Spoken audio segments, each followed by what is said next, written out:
think we knew it wasn't right, but just kind of slowly creeps up on you as you're doing it.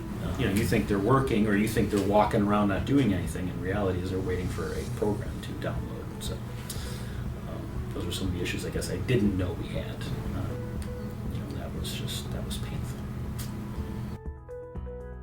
I guess it'd be your stereotypical in-house, untrained IT person, just enough to get us by. Could load software, things like that. I knew immediately that was the first thing I wanted to get off my plate. I never thought of a company that took over all of your IT. I didn't know they were out there. I always just thought that people just kind of struggled with it, and we were too small of a company to have an outside IT service. We have the confidence that we have someone supporting us and supporting that side of our business so that we can focus on what we really do.